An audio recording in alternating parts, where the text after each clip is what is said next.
Could you survive eating like someone from the Mali Empire over 700 years ago? Today, we're recreating the daily diet of one of the richest civilizations in history. No modern ingredients, no processed food, just the meals that people in medieval Mali actually ate. And by the end of this challenge, you might see food very differently.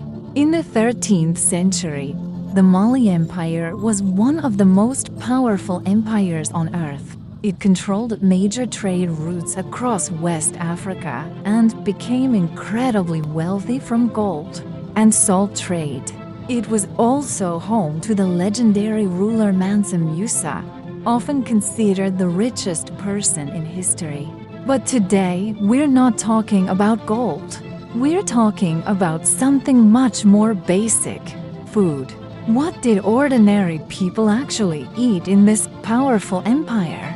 To find out, we're attempting a full 24-hour Mali Empire diet challenge. First, we need to understand what foods existed in West Africa during the 13th century. People in medieval Mali relied on simple but nutritious ingredients. Common staples included millet, sorghum, rice, beans, yams, and leafy greens.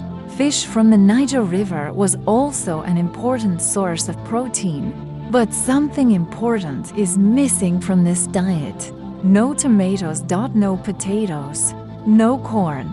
Those foods only arrived in Africa centuries later after global trade expanded.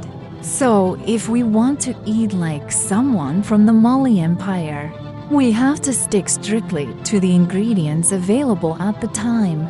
Breakfast in medieval Mali was simple: a bowl of millet porridge, just millet cooked in water. No sugar, no milk, no honey. It's plain, earthy, and incredibly filling. For farmers, traders, and travelers across the empire, this kind of meal provided the energy needed to start the day.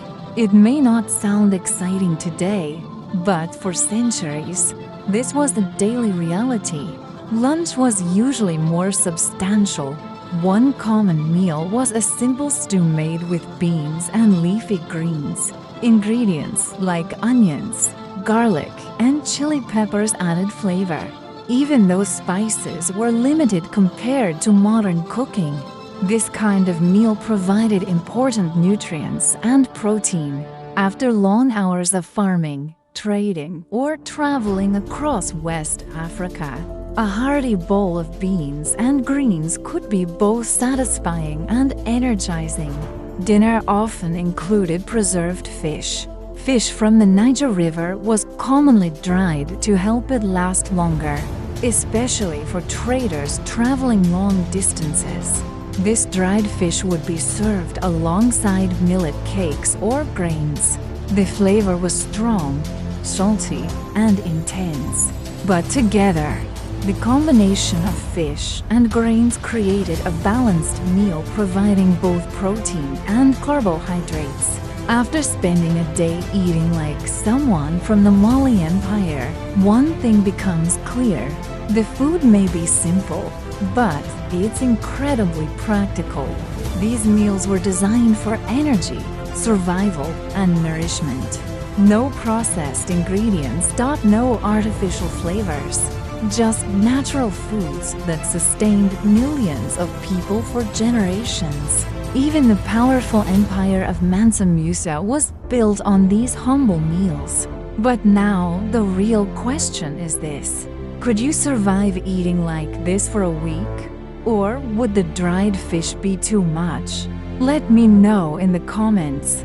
And if you enjoy exploring hidden history like this, make sure to subscribe for more stories about ancient civilizations, forgotten empires, and the mysteries of our past. Because sometimes, the most fascinating stories in history are hidden in everyday things, even food.